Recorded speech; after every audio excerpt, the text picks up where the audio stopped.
Hello and welcome. मैं कौशल किशोर आप सभी का स्वागत करता हूं A to Z कोचिंग के इस ऑनलाइन क्लास में।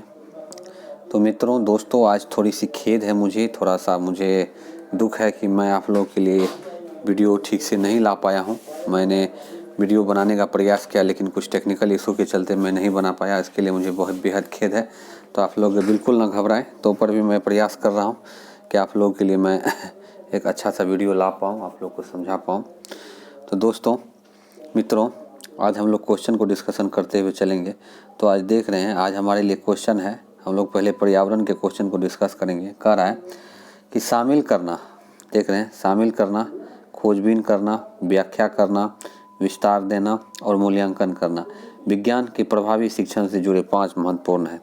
यहाँ पर शामिल करना को इंगेज, ध्यान दीजिएगा मित्रों, शामिल करना को इंगेज, खोजबीन करना को एक्सप्लोर, व्याख्या करना को एक्सप्लेन, विस्तार देना को इलेबोरेट, मूल्यांकन करना को इवैल्यूएशन कहा जाता है। एक अध्यापिका बच्चों को निम्नलिखित गतिविधि करने के लिए कहती है। जानवरों का ध्यानपूर्वक अवलोकन करो और उसकी विशेषताओं का वर्णन करो। ये अध्यापिका कहती है कि जानवरों का ध्यानपूर्वक अवलोकन करो और उसकी विशेषताओं का वर्णन करो। तो ये कराने से वह क्या करना चाहती है? क्वेश्चन यही पूछ रहा है हमसे कि ये कराने के पीछे उसका मुख्य उद्देश्य क्या है ना? ये क्यों करा रही है? यहाँ पर कौन सा ई इसमें शामिल है, इसके बारे में ये पूछ रही है। कौन सा ई जो है इसमें शामिल है? इन्हीं सब में देख रहे हैं ना, सब में ई है, ई है, ई है, ई है, ई है। तो कौन सा ई इसमें शामिल है? ये क्वेश्चन पूछने का यही मकसद है ना मित्रों। तो जैसा कि आप लोग देख पा रहे हैं, हम लोग देखेंगे इस गतिविधि के द्वारा, यहाँ देखेंगे, यहाँ पर है कि इस गतिविधि से बच्चों में उपरोक्त ईएस में से किसका पालन होगा। तो हम देखिएगा, जब ये कर रहे हैं, ध्यान दीजिएगा मित्रों, जब हम ये कर रहे हैं इसमें, जब हम बच्चे को कह रहे हैं कि जानवरों को ध्यानपूर्वक देखो और अवलोकन करो, तो इसका मतलब है कि हमारा उद्देश्य है कि हम क्या करें। तो ध्यान दीजिएगा, हम अवलोकन करा रहे हैं और उसकी विशेषताओं का वर्णन कर रहे हैं, यानी बच्चे को हम शामिल कर रहे हैं। क्या कर रहे हैं? ध्यान दीजिएगा मित्रों, हम क्या कर रहे हैं? तो हम बच्चे को शामिल कर रहे हैं, ठीक है ना। और उसके बाद क्या कर रहे हैं? शामिल कर रहे हैं और क्या कर रहे हैं? उसकी विशेषताओं का वर्णन करना, मतलब क्या कर रहे हैं? हम व्याख्या करने के बारे में कह रहे हैं, है ना। चलिए देख लेते हैं कि इसमें इसका आंसर कहाँ इस चीज़ के बारे में बताया गया है। तो देखिएगा मित्रों, इसका राइट आंसर हो जाएगा इंगेज एंड एक्सप्लेन। इसका right answer engage and explain होगा। ये क्यों होगा मित्रों, ज़रा ये भी देख लेते हैं हम लोग, ये होने का मकसद क्या है। तो मित्रों, दोस्तों, साथियों, ये होने का मकसद ये है कि इसके द्वारा ही, मतलब इंगेज और एक्सप्लेन के द्वारा ही हम बच्चे को चीज़ें बेहतर ढंग से समझा सकते हैं दोस्तों, ठीक है। चलिए आगे बढ़ते हैं, अगला क्वेश्चन पे हम लोग चलते हैं। तो अगला क्वेश्चन है क्वेश्चन नंबर 62। क्वेश्चन कर रहा है कि पर्यावरण अध्ययन कक्षा 3 की शिक्षिका शैलेंद्र सिंह बच्चों को पूर्वानुमान लगाने, परिकल्पना करने और निष्कर्ष निकालने जैसे कौशलों का आकलन करने के लिए उनसे प्रश्न करती है। अगर किसी ग्लास में, ध्यान दीजिएगा, क्वेश्चन है, अगर किसी ग्लास में विभिन्न आकार के बर्तन में अगर किसी ग्लास को विभिन्न आकार के बर्तन में डाला जाए, एक गिलास पानी को विभिन्न प्रकार के अंदर डाला जाए तो पानी कम जाएगा कि ज़्यादा? वे आकलन के किस संकेतक का उपयोग कर रही है? देखिएगा दोस्तों, पहला है व्याख्या, दूसरा है वर्गीकरण, तीसरा है प्रयोग करना। तो राइट आंसर इसमें लगाना है मित्रों, किसका राइट आंसर क्या होगा?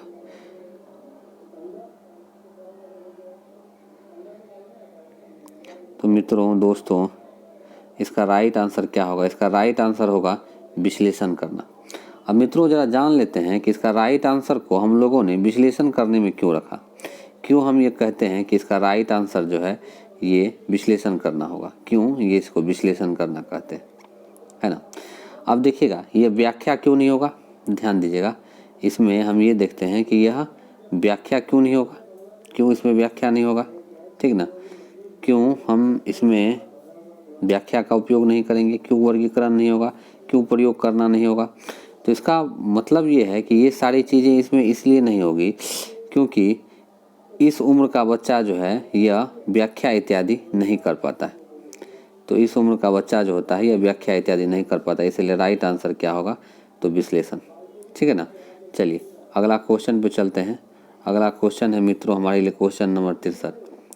सतत एवं व्यापक मूल्यांकन में, यानी सतत और व्यापक मूल्यांकन में शैक्षणिक और गैर शैक्षणिक दोनों पक्षों का मूल्यांकन होता है। सतत एवं व्यापक मूल्यांकन में शैक्षणिक एवं गैर शैक्षणिक दोनों का होता है। बच्चे के संपूर्ण वृद्धि विकास का होता है, नवीन तकनीक का मूल्यांकन होता है, या शिक्षार्थियों की रुचि का मूल्यांकन होता है। अब इसमें राइट आंसर लगाने का छात्रों मित्रों प्रयास करेंगे। इसका राइट आंसर क्या होगा, इसका राइट आंसर लगाने का प्रयास करेंगे। तो मित्रों दोस्तों, इसका जो राइट आंसर हो जाएगा वो ज़रा देख लेते हैं। इसका राइट आंसर कौन सा हो जाएगा।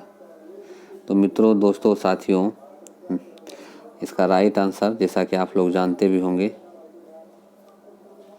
इसका राइट आंसर हो जाएगा ऑप्शन नंबर ए। ये ऑप्शन नंबर ए इसका राइट आंसर क्यों होगा, तो मित्रों ऑप्शन नंबर ए इसलिए राइट आंसर होगा क्योंकि सतत और व्यापक मूल्यांकन जो है यह जो है मुख्य रूप से क्या होता है, शैक्षणिक और सह शैक्षणिक ये दोनों क्षेत्रों का मूल्यांकन इसमें किया जाता है।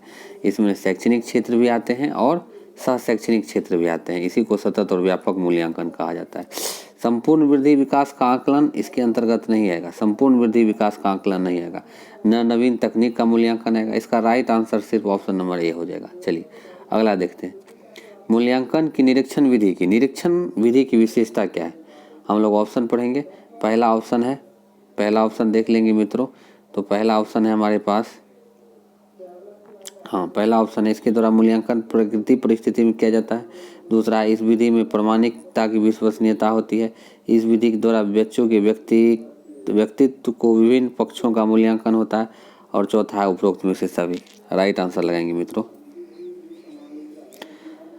तो दोस्तों साथियों, मेरे जितने भी व्यूअर्स हैं मैं सबको बताना चाहूँगा कि इसका राइट आंसर जो हो जाएगा वो हो जाएगा ऑप्शन नंबर ए, है ना, कि इसके द्वारा मूल्यांकन सॉरी क्षमा चाहेंगे। इसका right answer option number D हो जाएगा। क्यों हो जाएगा ऑप्शन नंबर डी, क्यों मैंने कहा कि इसका right answer option number D होगा, इसका वजह ये है मित्रों क्योंकि ऑप्शन नंबर डी में ही हम क्या कर रहे हैं ना, देखिएगा, मूल्यांकन प्राकृतिक परिस्थिति में जब हम बच्चों का मूल्यांकन करते हैं ना, तो मूल्यांकन करते समय हम बच्चे को बताते नहीं है कि हम उसका मूल्यांकन कर रहे हैं। उसके प्राकृतिक परिस्थिति में, यहाँ प्राकृतिक परिस्थिति मतलब जो स्वतः बच्चा सीख रहा है। यहाँ प्राकृतिक परिस्थिति का मतलब क्या है मित्रों, यहाँ प्राकृतिक परिस्थिति का मतलब है कि स्वतः बच्चों का सीखना, स्वतः बच्चों का सीखना, यानी बच्चा जो है ये क्या कर रहा है, स्वतः सीख रहा है, स्वतः बच्चे का सीखना। यहाँ प्राकृतिक परिस्थिति का ये मतलब है दोस्तों। यह विधि जो है देखते हैं, यह विधि प्रामाणिक और विश्वसनीय है। बिल्कुल सही, निरीक्षण करने के लिए विधि प्रामाणिक है क्योंकि हम बच्चे को बताते नहीं है, बिना बताए निरीक्षण करते हैं। विश्वसनीय है, बिल्कुल ये विधि क्या है, विश्वसनीय है। इसके द्वारा व्यक्तित्व के विभिन्न पक्षों का होता है। व्यक्तित्व के विभिन्न पक्ष कहने का मतलब जब हम बच्चे का निरीक्षण करते हैं, ऑब्जर्वेशन करते हैं, तो निरीक्षण में हम बच्चे को बताते नहीं है, बिना बताए हुए करते हैं। इसीलिए व्यक्तित्व के विभिन्न पक्षों का निरीक्षण मतलब जानकारियाँ देता है। इसीलिए राइट आंसर डी हो जाएगा। चलिए अगला क्वेश्चन की तरफ चलते हैं। नेक्स्ट क्वेश्चन है मित्रों, देख रहे हैं, नेक्स्ट क्वेश्चन कह रहा है आपको कि नेक्स्ट क्वेश्चन क्या है, ये जरा देख लेते हैं। तो नेक्स्ट क्वेश्चन हमारे पास है, दिशा, दूरी और प्रतीक किसके अवयव है। तो दिशा, दूरी और प्रतीक, पहला ऑप्शन है मानचित्र, दूसरा है ग्लोब, तीसरा है चार्ट और चौथा है चित्र। राइट आंसर लगाएंगे दिशा, दूरी और प्रतीक।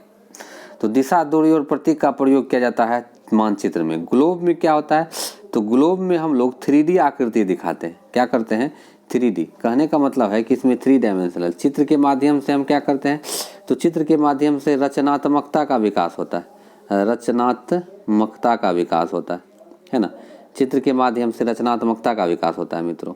ठीक है, चलिए आगे देखते हैं। अगला क्वेश्चन नंबर 66 है, देख लीजिएगा कि एक अच्छे परीक्षण में निम्न विशेषताएं होती है, वैधता, विश्वसनीयता, वस्तुनिष्ठता, व्यवहारिकता। वस्तुनिष्ठता, एक अच्छे परीक्षण की विशेषता होती है वह वैध होना चाहिए। वैध कहने का मतलब है कि एक अच्छा परीक्षण की यह विशेषता है कि परीक्षण जो है हमेशा सही होना चाहिए, गलत नहीं होना चाहिए, वैध होना चाहिए। मतलब आप जो बच्चे का जांच कर रहे हैं, परीक्षा ले रहे हैं बच्चों का, तो वह वैध होना चाहिए। अवैध परीक्षण नहीं कर सकते हैं। मतलब जो पढ़ाए हैं उसी चीज़ का परीक्षण। विश्वसनीयता मतलब इस परीक्षण में बच्चे का विश्वास जगना चाहिए। अब विश्वास कैसे जगेगा मित्रों? जैसे मान लेते हैं किसी प्रश्न के लिए एक टेस्ट में, जैसे क्वेश्चन नंबर फर्स्ट है और इसके लिए आपने टेस्ट में क्या किया है, तो मान लेते हैं आपने 4 मार्क दिया और 2 महीने के बाद फिर आप टेस्ट नंबर 2 ले रहे हैं। अब क्वेश्चन वही पूछ रहे हैं, उसी सेम क्वेश्चन के लिए आपको फिर से क्या करना है, 4 मार्क ही देना पड़ेगा। इसे ही क्या कहते हैं, विश्वसनीयता। वस्तुनिष्ठता मतलब जो आपने पढ़ाया है, सिर्फ पढ़ाए गए ज्ञान का वस्तुनिष्ठ होना चाहिए। यानी पढ़ाए गए क्षमा करेंगे, पढ़ाए गए ज्ञान का प्रयोग करना, है ना, पढ़ाए गए ज्ञान का प्रयोग करना। आगे देखेंगे व्यवहारिकता मतलब बच्चों के व्यवहारिक ज्ञान का परीक्षण करना कि बच्चा को व्यवहारिक ज्ञान कितना प्राप्त हुआ है। तो कह रहा वस्तुनिष्ठता से संबंध क्या है, पुस्तकीय ज्ञान का मूल्यांकन, व्यवहारिक ज्ञान का मूल्यांकन। तो व्यवहारिकता है, ये दोनों तो होगा नहीं मित्रों। चलिए आगे देखते हैं। आगे है विषय वस्तु की तथ्यात्मकता का आकलन, अधिगम उद्देश्य की पूर्ति। वस्तुनिष्ठता मैंने बताया, वस्तुनिष्ठ किसे कहा जाता है, जो आपने पढ़ाया है उस पढ़ाए गए चीज का यदि वह आकलन कर रहा है तो उसी को हम वस्तुनिष्ठता कहते हैं। तो वस्तुनिष्ठता का आकलन ही इसका जवाब होगा। मतलब विषय वस्तु की तथ्यता का आकलन, जो तथ्य आपने उसे पढ़ाया है, जो तथ्य की जानकारी आपने दी है, यानी कह सकते हैं, क्या कह सकते हैं मित्रों, तो पढ़ाए गए चीज़ों की जानकारी देना, है ना, इसीलिए राइट आंसर होगा। अगला क्वेश्चन देखेंगे, क्वेश्चन नंबर 67 है हमारे पास। तो जैसा कि मित्रों दोस्तों आप लोग को नजर आ रहा होगा, क्वेश्चन नंबर 67 है। क्वेश्चन नंबर 67 कह रहा है कि कक्षा 1 और 2 के लिए औपचारिक मूल्यांकन नहीं होता, है ना। इस स्तर पर बच्चों का प्रगति कार्ड दर्ज किया जाता है। औपचारिक मूल्यांकन और अनौपचारिक मूल्यांकन, ये 2 प्रकार के मूल्यांकन होते हैं। औपचारिक मूल्यांकन को हम कहते हैं बच्चे को बताकर परीक्षा लेना, उससे प्रश्न पूछना, मौखिक या लिखित प्रश्न पूछना, वो औपचारिक। अनौपचारिक मूल्यांकन मतलब बच्चों से लिखित या मौखिक प्रश्न नहीं पूछना, पढ़ाई के दौरान ही मूल्यांकन करना। अनौपचारिक मूल्यांकन को ही सतत एवं व्यापक मूल्यांकन भी कहते हैं। उसी को हम लोग क्या कहते हैं, सतत एवं व्यापक मूल्यांकन, है ना, सतत एवं व्यापक मूल्यांकन, अनौपचारिक मूल्यांकन को ही कहा जाता है मित्रों। तो देखेंगे, तो करा इस स्तर पर औपचारिक मूल्यांकन नहीं करते बल्कि प्रगति कार्ड दर्ज करते हैं। उन्हें कितना बच्चा प्रगति किया है इसके लिए एक कार्ड लिखते हैं। तो इस कार्ड में क्या शामिल करते हैं, बच्चों की अभिरुचि मतलब किस चीज़ में बच्चा इंटरेस्ट रखता है और उसका क्षमता क्या है, बच्चा किस चीज़ में कुशल है, बच्चे की स्वास्थ्य की स्थिति क्या है, उसके हेल्थ की स्थिति क्या, उपरोक्त में थे सभी। मतलब इस सब चीज़ को रखते हैं, इसीलिए राइट आंसर डी हो जाएगा, है ना। तो रिपोर्ट कार्ड में देखेंगे ना कि बच्चा क्या सीखा है, कितना सीखा है, सब चीज़ के बारे में जानकारी प्राप्त करते हैं। अगला क्वेश्चन देख लीजिएगा मित्रों, थोड़ा क्षमा चाहते हैं हम। अगला क्वेश्चन है हमारे पास क्वेश्चन नंबर 68। देखिएगा मित्रों, क्वेश्चन नंबर 68 कह रहा है कि मूल्यांकन के विषय में सत्य कथन क्या है। कौन सा विषय सत्य? मूल्यांकन मापन से पहले होता है, मूल्यांकन अंक आधारित होता है, मूल्यांकन स्थिति आधारित होता है, मूल्यांकन किसी गुण और चर का होता है। अब मूल्यांकन और मापन के बारे में जानिए। पहले मापन होता है और इसके बाद क्या होता है, तब मूल्यांकन होता है ना। मतलब मूल्यांकन मापन से पहले नहीं होगा, यह गलत आंसर है। मूल्यांकन अंक आधारित, मूल्यांकन में कभी भी अंक नहीं होता है, अंक हमेशा मापन में होता है, इसीलिए ये भी गलत है। मूल्यांकन किसी गुण और चर का, मूल्यांकन किसी एक चीज का नहीं होता है, ये सब चीज का होता है, ये स्थिति आधारित है, इसीलिए यही इसका राइट आंसर होगा। अब स्थिति आधारित कहने का क्या मतलब है कि हम जब बच्चे का मूल्यांकन करते हैं ना, तो मूल्यांकन करने के लिए किसी खास स्थिति के अंतर्गत मूल्यांकन करते हैं, है ना, किसी खास स्थिति का ध्यान रखते हैं, इसीलिए मूल्यांकन को स्थिति आधारित कहा गया है मित्रों। आगे देखते हैं, क्वेश्चन है कि थोड़ा सा मैं एडजस्ट कर लूं। क्वेश्चन कर रहा है कि पर्यावरण अध्ययन की शिक्षिका सुमन रंगनाथन चाहती है कि बच्चे अधिगम वृद्धि के लिए अधिकतम इंद्रियों का उपयोग करें। इसके लिए वह चाहती है कि अधिकतम इंद्रियों का उपयोग करें। पर्यावरण अध्ययन की शिक्षिका सुमन रंगनाथन चाहती है कि इंद्रिय का प्रयोग। अब बताइएगा मित्रों कि इंद्रिय का अधिक से अधिक प्रयोग जो है वह कहाँ हो रहा है। यहाँ 4 ऑप्शन मैं आपके सामने रख रहा हूँ। अब बताइएगा इंद्रिय का अधिक से अधिक प्रयोग कहाँ हो रहा है। श्यामपट्ट का उपयोग कर सकती है वह इंद्रिय का प्रयोग करने के लिए। स्क्रैप बुक का इस्तेमाल कर सकती है। स्क्रैप बुक कहने का मतलब वो एक प्रकार का फाइल होता है जिसमें हम लोग क्या करते हैं ना, जिसमें हम लोग क्या करते हैं तो ये एक प्रकार की फाइल होती है। इस तरह से इस फाइल में चित्र इत्यादि रखे जाते हैं जमा कर करके, है ना, इसी को स्क्रैप बुक कहा जाता है। इसके बाद श्रव्य दृश्य सामग्री और शारीरिक गतिविधि का उपयोग करना। श्रव्य दृश्य सामग्री और शारीरिक गतिविधि का उपयोग करना ही क्या होता है तो इंद्रिय का। इंद्रियां हमारी, इंद्रियां कौन कौन होती है हमारी मित्रों, तो इंद्रियां होती है हमारी आँख, है ना, कान, मुंह, है ना, ये सभी हमारी इंद्रियां होती है। और इंद्रियों के बारे में अधिक जानकारी हम लोग, इंद्रियां हमारी ज़्यादा से ज़्यादा बिजी किस चीज़ में रहेगी आप खुद बताइएगा। इंद्रियां हमारे अधिक से अधिक बिजी रहती है जब हम लोग श्रव्य और दृश्य सामग्री का, मतलब सुनना भी है और क्या करना है, देखना भी है। सुनना और देखना दोनों है। जब दृश्य, श्रव्य और दृश्य दोनों सामग्री का इस्तेमाल होता है तब हमारा ज्ञान जो है वह इंद्रियां ज़्यादा बिजी रहती है। तो इसीलिए इसका ऑप्शन सी हो जाएगा, क्योंकि इसमें सुन भी रहे हैं, देख भी रहे हैं, अधिकतम इंद्रियां बिजी हो रही है हमारी। अगला देखेंगे। क्वेश्चन है कि पर्यावरण अध्ययन की कक्षा में बच्चे बहुत प्रश्न पूछते हैं। इससे यह निष्कर्ष निकलता है कि, क्या निष्कर्ष निकलता है। पर्यावरण अध्ययन की कक्षा में बच्चे बहुत प्रश्न पूछते हैं, इससे क्या निष्कर्ष निकलता है। बच्चे अध्यापक अध्यापिका के द्वारा समझाए गए विषय वस्तु को समझ नहीं पाते, है ना। कक्षा में अभी प्रेरित शिक्षण हो रहा है। बच्चे अध्यापक समझाए गए विषय वस्तु को अधिक अच्छे तरीके से समझ गए। बच्चे पाठ्यक्रम को शीघ्र पूरा करना चाहते हैं। राइट आंसर लगाइएगा। तो मित्रों, दोस्तों, इसका राइट आंसर जो हो जाएगा देखेंगे तो मित्रों इसका राइट आंसर होगा ऑप्शन नंबर बी। अब देखिएगा ऑप्शन नंबर बी को मैंने राइट आंसर क्यों कहा वो देखेंगे। जब बच्चा आपकी कक्षा में अधिक प्रश्न पूछ रहा है, इसका मतलब आपकी कक्षा में अभी प्रेरित शिक्षण हो रहा है। मतलब आपकी कक्षा के जो छात्र हैं वो चीज़ों को समझ रहे हैं। क्या कर रहे हैं, समझ रहे हैं। और जब तक हम समझते नहीं है ना, तब तक हम मित्रों क्या करते हैं, हम प्रश्न नहीं पूछते हैं, है ना, नहीं पूछते हैं। मतलब हम चीज़ों को समझ रहे हैं, इसीलिए हम प्रश्न पूछ रहे हैं। और यदि समझ रहे हैं और प्रश्न पूछ रहे हैं, इसका मतलब कक्षा कैसी है, तो कक्षा हमारी अभिप्रेरित है ना। किस प्रकार की कक्षा है वह, अभिप्रेरित कक्षा है। शिक्षण कैसा हो रहा, अभिप्रेरित। बच्चा प्रेरित है पढ़ने के लिए। अभिप्रेरित का मतलब होता है कि मोटिवेट है, पढ़ना चाह रहे हैं, ठीक ना। इसीलिए राइट आंसर क्या हो जाएगा, बी हो जाएगा। चलिए अगला देखेंगे। हमारे पास मित्रों क्वेश्चन नंबर 71 है। क्वेश्चन नंबर 71 को जरा देख लेंगे। क्वेश्चन नंबर 71 क्या कह रहा है, तो क्वेश्चन नंबर 71 कह रहा है कि पर्यावरण अध्ययन की शिक्षिका अनु कौशिक बच्चों में पर्यावरण के प्रति जागरूकता का विकास करना चाहती है। इसके लिए उपयुक्त विधि कौन सी है। पर्यावरण के प्रति जागरूकता विकसित करने की उपयुक्त विधि कौन सी है।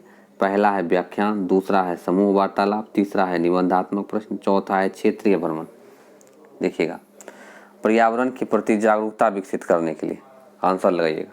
मित्रों, दोस्तों, साथियों, मेरे जितने भी व्यूअर्स हैं, मैं सबको बताना चाहता हूं कि सार्थकता विकसित करने के लिए, जागरूकता विकसित करने के लिए हम क्षेत्र भ्रमण करेंगे। अब क्षेत्र भ्रमण क्यों कराएंगे, ध्यान दीजिएगा। बच्चे को जागरूक बनाना है। व्याख्या कभी दे नहीं सकते हैं। व्याख्या देने से जागरूक नहीं बना तो बोर हो जाता है बच्चा। क्या हो जाता है, इससे बोर हो जाता है ना। समूह वार्तालाप किस लिए होता है, जागरूकता जगाने के लिए नहीं होता है। समूह वार्तालाप होता है प्रजातांत्रिक भावना जगाने के लिए। प्रजातांत्रिक भावना जगाने के लिए हम लोग समूह वार्तालाप करते हैं। जबकि निबंधात्मक प्रश्न का इससे कोई लेना देना नहीं है। क्षेत्र भ्रमण, जब बच्चे को एक स्थान से दूसरे स्थान भ्रमण के लिए लेकर जाएंगे ना, तभी बच्चा क्या करेगा, पर्यावरण के प्रति जागरूक हो पाएगा, देखेगा, चीज़ों को समझेगा, इसीलिए वह जागरूक होगा। अगला देखते हैं। अगला क्वेश्चन है हमारे पास, देखिएगा कि पर्यावरण अध्ययन की शिक्षक 72 है, शिक्षक शमीम कुरैशी बच्चों को बताते हैं कि पर्यावरण संतुलन के लिए खाद्य श्रृंखला में संतुलन होना आवश्यक है। अगर आप खाद्य श्रृंखला में से कोई भी कड़ी हट जाएगी तो पर्यावरण का संतुलन बिगड़ जाएगा। वे खाद्य श्रृंखला को प्रभावशाली तरीके से कैसे पढ़ाएंगे? खाद्य श्रृंखला को प्रभावशाली तरीके से पढ़ाने की विधि पूछ रहा है। ये इतना कुछ देने का मतलब ये है, किसी चार्ट के द्वारा पढ़ाएंगे। देखिएगा, किसी चार्ट के द्वारा श्यामपट्ट पर खाद्य श्रृंखला का आरेख बनाकर पढ़ाएंगे, श्यामपट्ट पर दिए गए चित्र के माध्यम से पढ़ाएंगे, विद्यार्थियों के समूह में विभिन्न प्रकार के खाद्य श्रृंखलाओं को सोचते हुए जीव का प्ले कार्ड व्यवस्थित करने के लिए कहेंगे। क्या कहेंगे? आंसर लगेगा मित्रों। तो मित्रों इसका राइट आंसर हो जाएगा option number D. Option number D इसीलिए राइट आंसर होगा क्योंकि खाद्य श्रृंखला को बेहतर ढंग से पढ़ाने के लिए हम क्या करेंगे, समूह गतिविधि का आयोजन करेंगे। समूह में खाद्य श्रृंखला को सोचते हुए जीव का प्ले कार्ड व्यवस्थित करने के लिए कहेंगे, है ना। प्ले कार्ड कहेंगे, प्ले कार्ड बनाने के लिए। प्ले कार्ड किसे कहते हैं? अब जो देखिएगा, जो खाद्य श्रृंखला जिस जीव से संबंधित है, मतलब जैसे मान लेते हैं सांप है, हमने सांप के लिए कार्ड बना लिया, हमने मेढक के लिए कार्ड बना लिया, है ना। और सबको मैंने कहा कि अरेंज करो कि मेढक जो है, मेढक को कौन खाएगा? सांप। सांप को कौन खाएगा? तो मोर, है ना। ये करवाना, इस तरह से प्ले कार्ड। बच्चों को जो भी काम हम करवाने का बात करेंगे ना, जिसमें भी बच्चा खुद करके सीखेगा, उसमें बेहतर सीखता है। क्वेश्चन नंबर 73 पे आते हैं मित्रों। क्वेश्चन नंबर 73 है, अधिन्यास विधि अधिगम विस्तार उपलब्ध कराती है, मूर्त से अमूर्त शिक्षण सूत्र का अनुसरण करती है, सामान्य से विशिष्ट शिक्षण सूत्र का अनुसरण करती है, उपरोक्त में से सभी। अधिन्यास विधि को ही हम लोग दत्त कार्य विधि भी कहते हैं। दत्त कार्य मतलब इसको गृह कार्य देना भी कहा जाता है, गृह कार्य। और गृह कार्य हम लोग क्यों देते हैं? तो गृह कार्य हम लोग अधिगम में विस्तार, मतलब जो क्लास में सीखा है ना, उसको विस्तृत करने के लिए बच्चा को, और विस्तृत ज्ञान देने के लिए। मूर्त से अमूर्त की ओर, विशिष्ट से समान की ओर, यह आगमन विधि का है दोस्तों। आगमन विधि इसके अंतर्गत आता है, इसीलिए इसका राइट आंसर आगमन विधि तो है नहीं, अधिगम विस्तार होगा। क्वेश्चन है कि रात और दिन क्यों होते हैं? यह किस प्रकार का प्रश्न है? तो बताइएगा, रात और दिन क्यों होते हैं, किस प्रकार का प्रश्न है? यहाँ प्रश्न के प्रकार है अपसारी, अभिसारी, तथ्यात्मक, मूल्यांकन। 4 प्रकार के प्रश्न का। अपसारी मतलब जिसके कई जवाब हो। क्या हो? कई जवाब। जिसके कई जवाब हो उसको क्या कहेंगे? अपसारी। जिसके एक जवाब हो, क्या हो? एक जवाब, उसको अभिसारी। तथ्यात्मक मतलब जो फैक्ट से रिलेटेड हो, मूल्यांकन मतलब जो क्वेश्चन आंसर हो। तो रात और दिन क्यों होते हैं, ये एक प्रकार का क्या है? अपसारी प्रश्न है। आगे देखते हैं। कल्पना परक बनाने ध्यान दीजिएगा मित्रों, कल्पना परक बनाने, पूर्वानुमान लगाने से विद्यार्थी में क्या होता है? अगले स्तर के अध्ययन के लिए तैयार होते हैं, विद्यार्थियों के व्यवहारिक कौशल का विकास होता है, वास्तविक जीवन की चिंताओं को समझने के योग्य बनते हैं, विषय के आधारभूत अवधारणाओं को खोजने के। तो जब बच्चा कल्पना परक बनेगा, इमेजिन करेगा, पूर्वानुमान लगाएगा, ये सारा कुछ करेगा, ध्यान दीजिएगा, ये सारा कुछ करेगा बच्चा, तब ना वास्तविक जीवन की चिंताओं से परिचित होगा। तो वास्तविक जीवन की चिंताओं से परिचित कराने के लिए ही हम बच्चे को कल्पना परक और पूर्वानुमान, मतलब आगे जो होने वाला उसका पहले से अनुमान लगाना, कल्पना करना, इमेज करने के बारे में बताते हैं। तो राइट आंसर सी हो जाएगा। इसके बाद हम लोग पर्यावरण को नहीं देखेंगे क्योंकि थोड़ा समय का अभाव है मित्रों। हम लोग क्वेश्चन नंबर 136 से चलेंगे डिस्कस करते हुए। 136 हमारे पास है क्वेश्चन, देख लीजिएगा। क्वेश्चन नंबर 136 कह रहा है, क्या कह रहा है वो देख लेते हैं कि प्राथमिक स्तर पर सभी विद्यार्थी आपसे भयभीत होकर कक्षा छोड़कर भाग जाते हैं, आप कैसे छात्रों की प्रिय अध्यापक बनेंगे? तो छात्रों की प्रिय अध्यापक बनने के लिए आपको क्या करना पड़ेगा बताइए? उसके साथ सहानुभूति से व्यवहार करेंगे, बिल्कुल सही। कहानी कविता सुनाकर, डांट कर, नवीन पुस्तक अध्ययन कराकर नहीं। जब बच्चा आपसे डर रहा है तो उसे सहानुभूतिपूर्ण यानी प्यार से बात कीजिए, प्यार से व्यवहार कीजिए, यही इसका राइट आंसर हो जाएगा।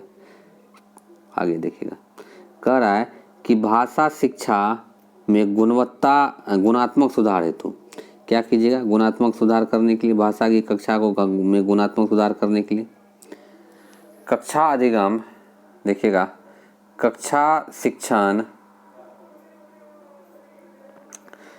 शिक्षण को नियमित करने की व्यवस्था की जाए, विद्यालय को और अधिक धनराशि उपलब्ध कराई जाए, विद्यालय में पठन पाठन के अतिरिक्त रचनात्मक कार्य कराया जाए, विद्यालयों हेतु उपयुक्त भौतिक संसाधन उपलब्ध कराए जाए। क्या कीजिएगा? देखिएगा राइट आंसर इसका,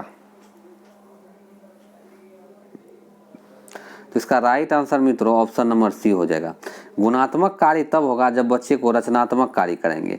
जब बच्चा किसी चीज़ की रचना करेगा, जैसे कि निबंध ही लिखेगा, कहानी कविता लिखेगा, तब बच्चों में क्या होगा? भाषा के गुण का विकास होगा, है ना।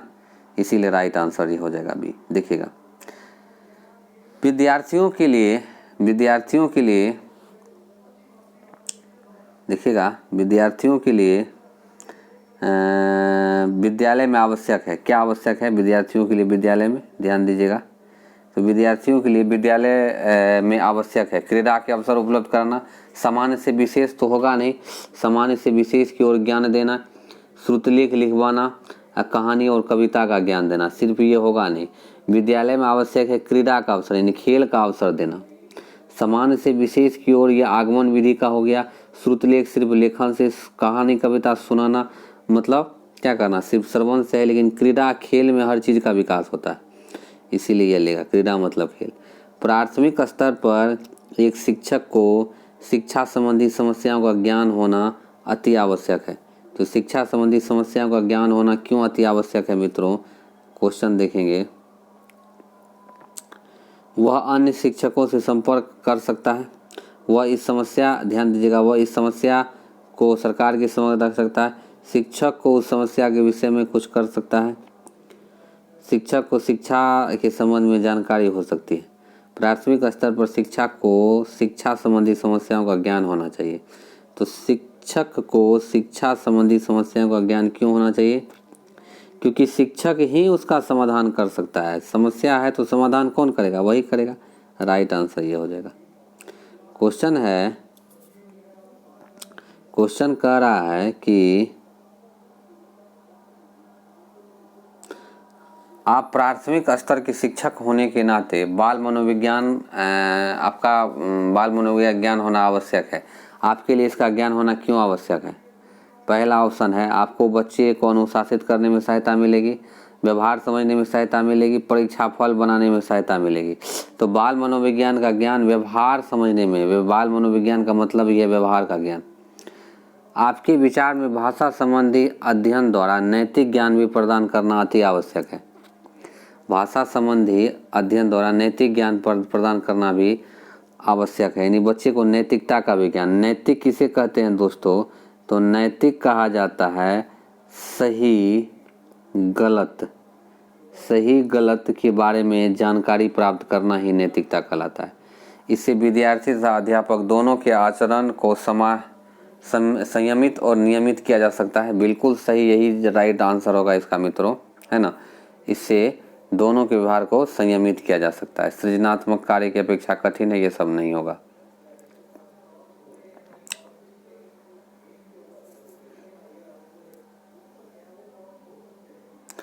आपके विद्यालय में सुनीता नाम की विद्यार्थी असंगठित परिवार से आने वाले विद्यार्थी है, जिसे सबसे अधिक कठिनाई का अनुभव होता है। ध्यान दीजिएगा, तो आपके विद्यालय में सुनीता नाम की छात्र है जो असंगठित क्षेत्र से आती है, उसे सबसे अधिक किस चीज़ में परेशानी का अनुभव होगा? अभ्यास कार्य में, अनौपचारिक कार्य में, स्वतंत्र अध्ययन में। तो जो असंगठित क्षेत्र से आती है, असंगठित क्षेत्र कहने का क्या मतलब है? अनअरेंज्ड परिवार से आती है, मतलब माँ बाप अशिक्षित है या कुछ और धंधा करते हैं, पढ़ाई लिखाई से जुड़े हुए नहीं है, गरीब है, इस तरह के क्षेत्र से यदि कोई बच्चा आता है तो उसे अध्ययन करने में नहीं, घर पे वह ठीक से नहीं पढ़ पाएगा। इसीलिए इसका राइट आंसर क्या होगा? ऑप्शन नंबर ए हो जाएगा। इसके बाद क्वेश्चन है कि विद्यालय आने से पूर्व क्या होते हैं? बच्चे अपनी भाषा वार्ता की भाषा में पूर्ण होते हैं, बच्चे की बोलने में असमर्थ होते हैं, भाषा संबंधी ज्ञान होता है, सब कुछ लिख पढ़ सकते हैं। राइट आंसर लगाइएगा। तो विद्यालय आने से पहले, मैंने बताया था आपको, विद्यालय आने से पहले बच्चे अपनी भाषा के ज्ञान में क्या होते हैं, पूर्ण होते हैं। राइट आंसर ये हो जाएगा मित्रों। अगला देखिएगा, नीलिमा क्वेश्चन है,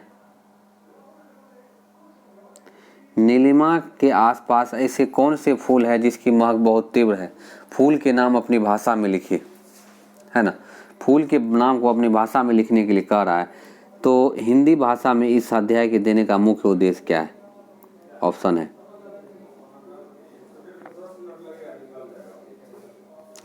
स्वयं के अनुभव से जोड़ने और बहुभाषिकता के ज्ञान को पोषित करना, बच्चे की फूल को महक के विषय में जानकारी देना, बच्चों को यह कहता है फूल के कितने नाम हैं, यह जानना कि भाषा के विषय में विद्यार्थी का ज्ञान किस स्तर का है। तो देखिएगा, जब बच्चे को अपने अपने मतलब शब्दों में नाम लिखने के लिए कहा फूल को, तो इसका मतलब बहुभाषिकता को पोषित कर रहा है। मतलब उसके कक्षा में एक से अधिक भाषा जानने वाले छात्र हैं। क्या है, एक से अधिक भाषा जानने वाले छात्र हैं। एक से अधिक भाषा जानने वाले छात्र को ही हम लोग बहुभाषिक कक्षा कहते हैं, इसलिए राइट आंसर ये हो जाएगा। क्वेश्चन है कि जो अध्यापक, क्वेश्चन नंबर 145 है कि जो अध्यापक विद्यार्थियों की भाषा से अर्थपूर्ण परिचय करवाना चाहते हैं, जो अध्यापक विद्यार्थियों को भाषा से अर्थपूर्ण परिचय कराना चाहते हैं, वे भाषागत व्याकरण पर अधिक बल देते हैं। व्याकरण पर बल देना एकदम गलत है। वे वर्तनी संबंधी गलतियों पर विशेष ध्यान देते हैं, ये ठीक है। वे पाठ्य पुस्तक में प्रतिदिन की भाषा को स्थान देते हैं। और अगला देखिएगा, वे बच्चों की भाषा का आकलन नहीं करते। मतलब जो शिक्षक ये चाह रहे हैं कि अर्थपूर्ण ढंग से बच्चा भाषा सीखे, वे पाठ्य पुस्तक में बच्चे की दैनिक भाषा का, जो बच्चा अपने घर में इस्तेमाल करता है ना, किताब में या पढ़ाने के लिए, वैसे ही भाषा का इस्तेमाल करेगा जो चाहता है बच्चा सही से सीखे, जो शिक्षक। इसीलिए ऑप्शन नंबर सी हो जाएगा। देखिएगा 146, भाषा कौशल के संबंध में निम्नलिखित कथनों में से कह रहा है चुनने के लिए। भाषा कौशल के स्तर के अनुमान, भाषा कौशल के स्तर के अनुसार अध्ययन किया जा सकता है। भाषा कौशल परस्पर अंतःक्रिया संबंधित है। भाषा कौशल एक दूसरे से कोई प्रभावित नहीं है। उपरोक्त में से सभी राइट आंसर लगाएंगे। तो मित्रों, दोस्तों, साथियों, माता एवं बहनों, मेरे जितने भी हैं, तो भाषा कौशल से संबंधित क्या है, तो भाषा कौशल परस्पर एक दूसरे से संबंधित है। भाषा कौशल कौन सब होते हैं, तो सुनना, बोलना, पढ़ना और लिखना, इतने प्रकार के भाषा कौशल होते हैं। और वह क्या होते हैं, वह परस्पर एक दूसरे से अंतः संबंधित होते हैं, इसलिए राइट आंसर बी हो जाएगा। अगला देखेंगे, प्राथमिक शिक्षा के लिए सबसे अनुकूल क्या है। प्राथमिक शिक्षा में मैंने बताया था, पहला ऑप्शन स्थिरता, गतिशीलता, सामाजिक स्थिरीकरण, जाति। देखिएगा, स्थिरता उच्च कक्षा के लिए होता है, सामाजिक स्थिरीकरण भी उच्च कक्षा के लिए है, और जाति शब्द के बारे में उच्च कक्षा। सिर्फ गतिशीलता माने गतिविधि ज़्यादा कराएंगे प्राथमिक कक्षाओं में, इसीलिए गतिशीलता है ना, इसका जवाब बी लिया जाएगा। आगे देखेंगे, आजकल प्राथमिक शिक्षा, देखिएगा, आजकल प्राथमिक शिक्षा के गिरते स्तर का मुख्य कारण क्या है। प्राथमिक शिक्षा का स्तर क्यों गिर रहा है। अध्यापक को अपने उत्तरदायी के प्रति उदासीनता, यानी अध्यापक जो है अपनी उत्तरदायी नहीं निभा रहा है। छात्रों की गतिशीलता, राजनीतिक हस्तक्षेप, छात्रों का रचनात्मक कार्य। तो आजकल शिक्षा की स्थिति गिरने का मुख्य कारण क्या है कि अध्यापक अपने उत्तरदायित्व, टीचर ठीक ढंग से नहीं पढ़ा रहा, यही होगा मुख्य कारण। ये क्यों नहीं होगा, छात्रों की गतिशीलता, यानी छात्र कम गतिशील है, इसलिए शिक्षा का स्तर, छात्र तो कम ज़्यादा रहेगा ही, आपको बेहतर सिखाना है। राजनीतिक हस्तक्षेप सब दिन रहेगा, सरकारें बदलेगी, नई नई नीति लाएगी, आपको बेहतर सिखाना है। रचनात्मक कार्य कराना तो गिरते स्तर का, उच्च स्तर के लिए होता है ना, ये उच्च स्तर के लिए होता है। दृश्य श्रव्य सामग्री कैसी है, स्वयं में साध्य नहीं है, शिक्षा को रुचिपूर्ण बनाने वाली है, उत्तम तरीके से समझने में सहायक नहीं है, और क्या है, शिक्षण की रचनात्मक शैली है। दृश्य श्रव्य सामग्री क्या है, तो शिक्षण को क्या करती है, या शिक्षण को रुचिपूर्ण बनाती है, ऐसा है क्या, अधिगम को रुचिपूर्ण बनाती है। ध्यान दीजिएगा, आप यहाँ पे मिस्टेक कर दिए होंगे, ये लगाकर, शिक्षण को रुचिपूर्ण नहीं बनाती है, अधिगम को रुचिपूर्ण बनाती है। मित्रों, इसीलिए ये बी नहीं होगा इसका जवाब, यदि बी किसी ने लगाया है तो। उत्तम तरीके से समझने में सहायक नहीं है, रचनात्मक शैली है, ये भी नहीं है। इसका है स्वयं में साध्य नहीं है, मतलब साध्य और साधन का मतलब होता है, बात है साध्य मतलब जो सिर्फ एक हो, जो सिर्फ एक हो, जो सिर्फ एक होते हैं तो वह दृश्य श्रव्य सामग्री साध्य नहीं है, वह क्या है, साधन है पढ़ाने का। साध्य और साधन में अंतर क्या होता है, साध्य सिर्फ एक होता है जबकि साधन क्या होते हैं, अलग बहुत सारे होते हैं, इसीलिए राइट आंसर ये हो जाएगा। अंतिम क्वेश्चन आज की वीडियो का देखते हैं। कह रहा है कि विद्यालय एक संस्था के समान है जिसका कार्य क्या है, समाजीकरण करना, सामाजिक दूरी स्थापित करना, आर्थिक और धार्मिक आधार पर स्थिरीकरण करना, सामाजिक दशा सुधारना। विद्यालय का क्या कार्य है, जल्दी से इसका आंसर लगाइएगा।